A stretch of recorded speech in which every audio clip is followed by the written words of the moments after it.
Nakaganti rin ho dito si Kong Pulong Duterte. Ikinanta po si Sandro Marcos ni Saldico na utak di umano ng 50 billion pesos budget insertion, anak ng kamuti.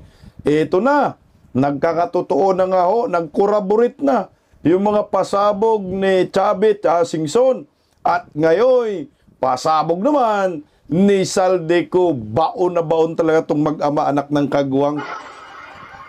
Naniniwala na talaga ako, like father, like son.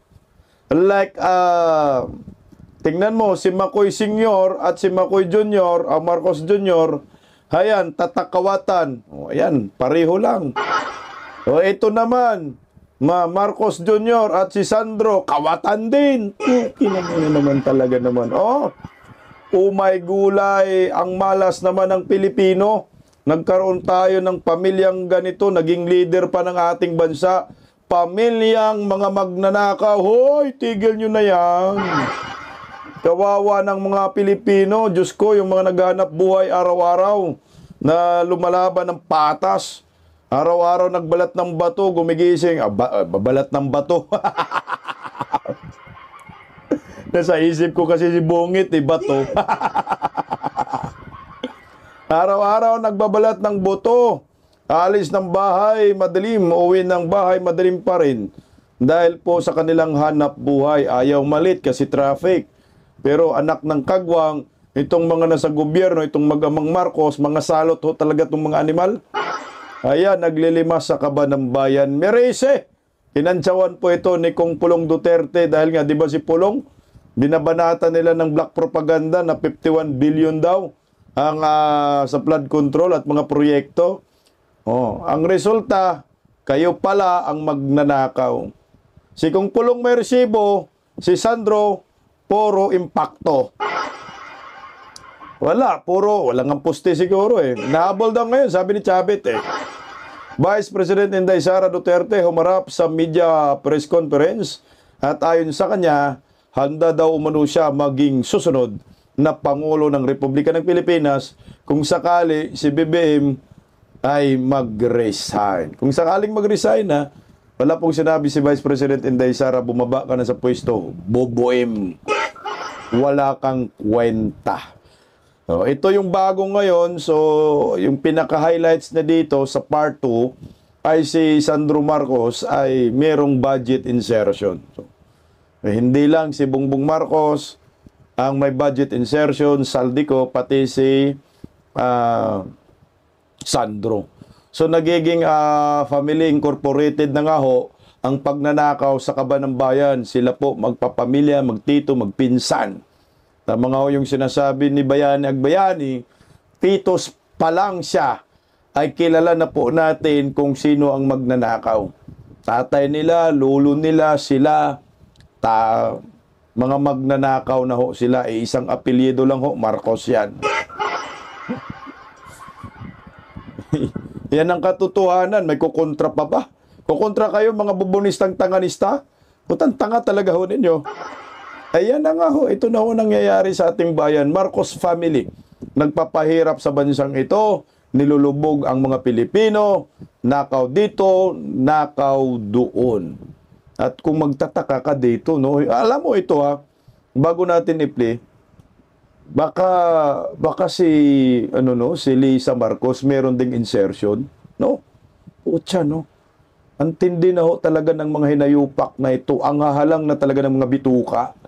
Dapat ho ito ay husgahan ng taong bayan, kalad ka rin eh. Wala na, nililimas na. Hindi naman ho yan kasi tatamaan ng hiya. Kasi manhid na po yan sa pulburon.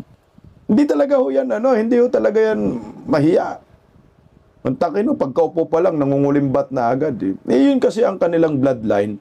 Sabi nga ho ni former President Rodrigo Roa Duterte kay Pastor Apollo si Kibuloy, naalala ko po yun ang sabi eh. Alam niyo po, Pastor Kibuloy, sagikan sa masa para sa masa ho ito, kapag ikaw ay kawatan ka talaga, nasa dugo mo yan.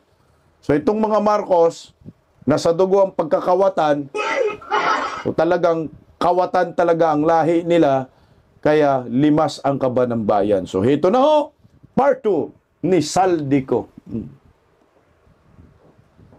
Pero kahit na na-deliver na ang 1 billion pesos para kay Pangulong Marcos at kahit na naisama na rin sa 2025 budget ang 100 billion pesos insertion sa pamamagitan ng BICAM Committee, ayon mismo sa utos ng Pangulo, nagagalit pa rin daw si BBM.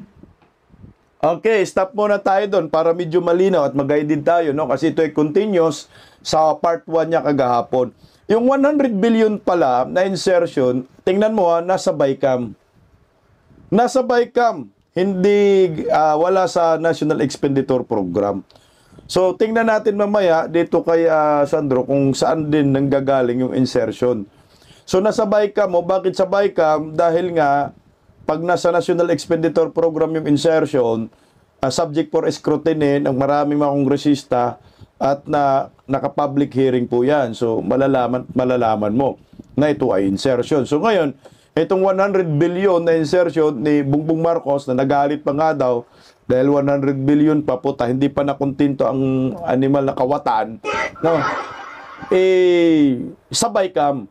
Kasi po sa BICAM, 4 lang yata yung kausap dyan yung miyembro lang ng BICAM. Pag sinabi ni Bongbong Marcos, i-insert mo yan. Actually, kaya nga mag-insert ng 1 trillion Meron, ang program funds nga nila, 800 billion mantakin mo yan. Ito pa kaya. So siguro medyo hinahinay lang tayo, killing me softly hanggang sa bumaon tayo, lumubog lahat sa kumunoy. 100 billion sa BICAM, kayang-kaya po insert ayon kay Saldico. Pakinggan po natin ulit. Kaya noong February 2025, sumulat po ako ng isang confidential letter kay Pangulong Marcos. Hoy! Doon ko ipinaliwanag na ginagawa ko lang ang mga utos niya tungkol sa mga insertions na sinasabi niyang hindi na raw niya makilala. Ilalabas ko po ang sulat ko sa Pangulo kasama ng video nito. Okay, so sumulat siya ng kay BBM, no? Tungkol doon sa mga insertion.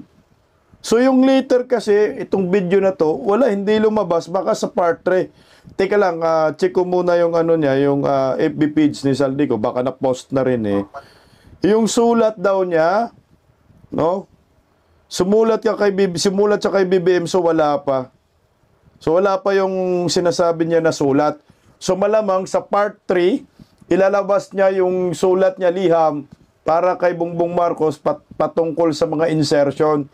Kasi nga, itinatanggi niya yung insertion ni BBM dahil hindi daw niya alam yung budget. So yun sumulat.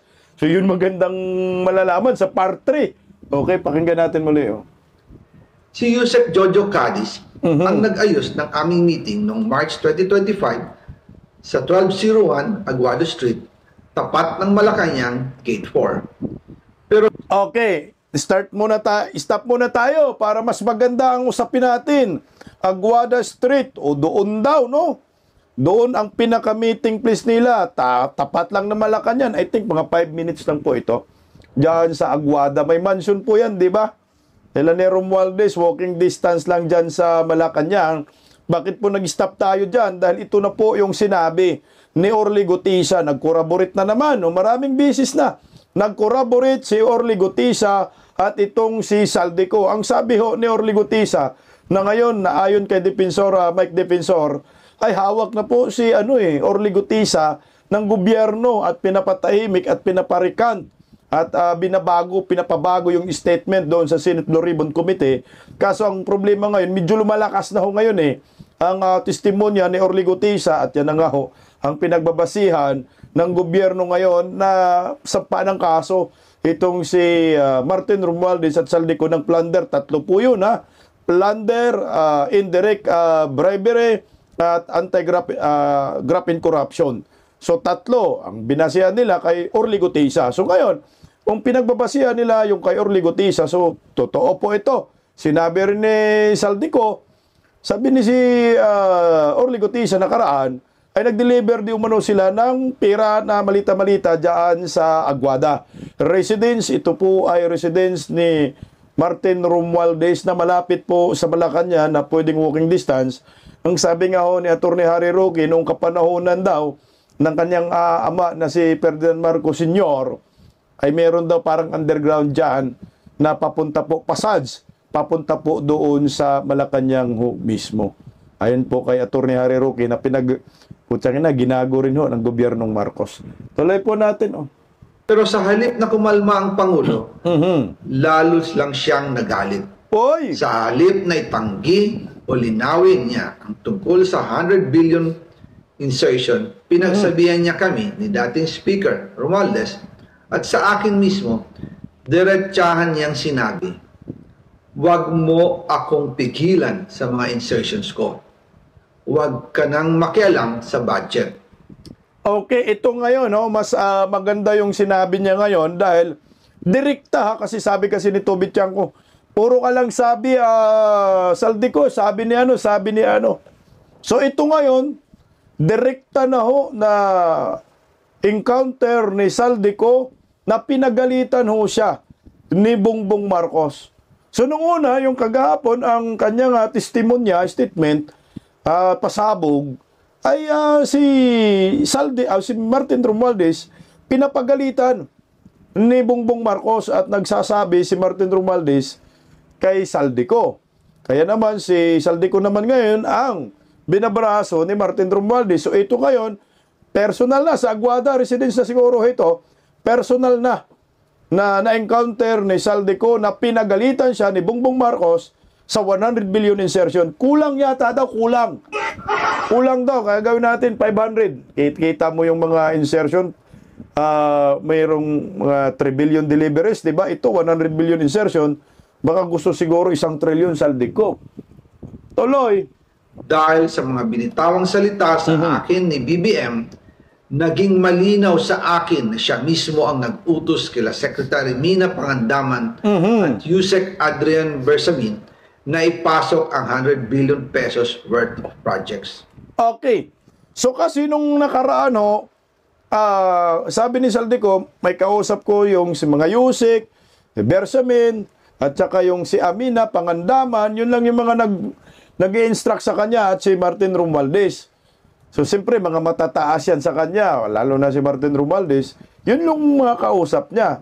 So ito ngayon, nakumbinsi siya dahil bakit nga naman magagalit itong si Bubuim kung hindi siya ang nag-utos sa katakot-takot ng insertion sa budget? Puta, tandaan niyo po ha, hindi lang po ito nangyayari sa 2025. Nangyayari po ito ngayong, nag-start na 2022, 2023, 2024. Nag-start ang deliveries, di ba, Saldico?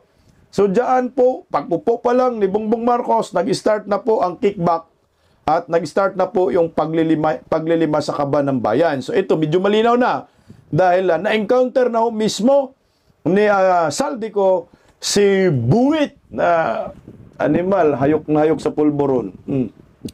Kaya kung hindi talaga totoo na galing sa Pangulo ang utos, bakit hindi niya agad tinanggal noon pa sina Secretary Mina Pangandaman at Undersecretary Adrian Bersamin nang pinaalam ko sa kanya ang 100 billion insertions sa pamamagitan ng sulat?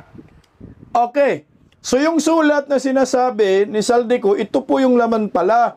Patungkol sa 100 billion, nagsumbong, no? Nagsumbong siya dahil itong si Budget Secretary Amina Pangandaman, nasa na nga kaya yan, no? Yung babaeng iyan, lumayas na rin, medyo mahina-hina pa naman yung pagbabae. At saka yun si Bersamin. Sabi ng Pangulo, ito, naghingi sila ng 100 billion insertion kasi Department of Budget and Management, DBM man, no? Ang nag-request dito kay Saldico, sin-assume niya na talagang kay Pangulo. Ito yung sinasabi ni Panfilo Lacson na si Bongbong Marcos ay nagamit lang umano ni Bersamin at saka yung isang Yusek sa DepEd. Yun yung sinasabi ni Panfilo Lacson. Nagamit lang. O ito ngayon ang kumpirmasyon.